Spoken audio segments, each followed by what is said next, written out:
Hello, my name is Shannon, and my intent today is to challenge you as a compassionate human being to consider donating the gift of life and becoming an organ donor. I will be educating you on organ donation and the awareness of the importance of making your wish known by placing your name on an organ donation registry. With this, my hope is to dismiss any myth and persuade you to become an organ donor yet today. There is much need for change, and it can start with you. Donation for organs, eyes, tissue donation still vastly exceeds the number of donors. I intend to persuade you, however, if you're not already a donor, to discuss with your family and friends this very important decision because it shouldn't be made on a whim. Individuals must be pronounced brain dead in order to be a candidate for organ donation. All too many organ donators, their wishes aren't followed through with because of ethical dilemmas, lack of communication with family members, and the failure to be on a registry for donation. Just because you're not on a registry does not mean that you can't donate at the time of death. Your family can elect that for you.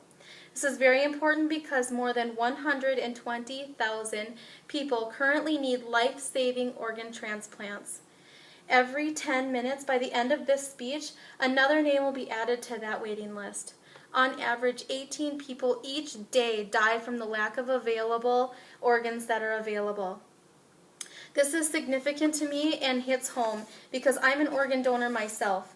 I strongly encourage you to join with me to increase the following statistics from organlife.net. In 2012, there were 14,000 organ donations and 28,000 organ transplants. So 14,000 organs were donated and 28 recipients. That is huge. In 2012, more than 46,000 corneas were transplanted, and that is the gift of sight, people. This is really hitting home to me because one of my nursing co-workers was a recipient in 2012 from a 3-year-old little girl's cornea.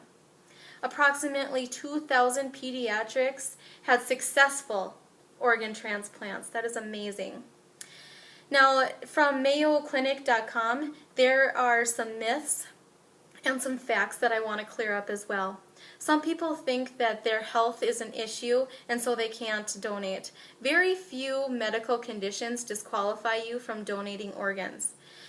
It may not mean that all of your organs can be sustainable or viable, but some and parts of them can be.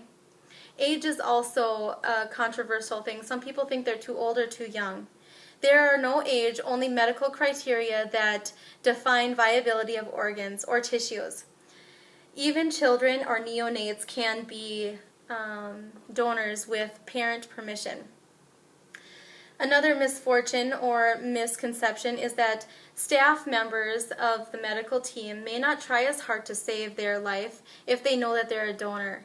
Most times at the time of death or a critical incident, your decision to donate is not known. So the time to act is right now.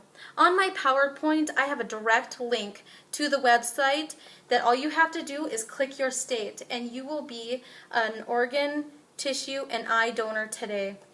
If you're not available to that website today, when you renew your driver's license, just check the box that indicates that you would like to be a lifesaver. 90% of Americans say they support donation, but only 30% say that they know the correct steps on how to become a donor. We've changed that today. Organ donation makes death real. People are scared of death, however, it's inevitable. Tragic or expected, I have witnessed it to be a positive, rewarding experience. You may ask yourself, why is she so compassionate about this subject? Well, I've been on both extreme spectrums of this topic. I've picked up all too many mothers, fathers, grandparents, and kids off the frigid floor of a hospital room in the brutal news of the death of their loved one. They are in no condition to rationally think about the decision to make an organ donation choice. That is why it's crucial for your decisions and your wishes to be made today.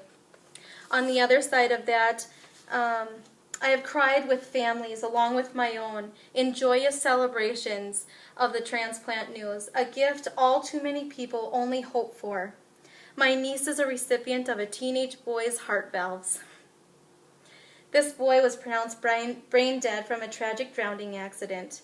Because of him and his parents' selflessness, my 6-year-old weak, frail niece at that time is a vibrant dancer and wants to become a nurse to help people like her. Organ and tissue donation and transplantation provides a second chance at life for thousands of people each year. You have the opportunity to become one of these individuals that makes miracles happen. By deciding to become a donor, you give the gift of hope.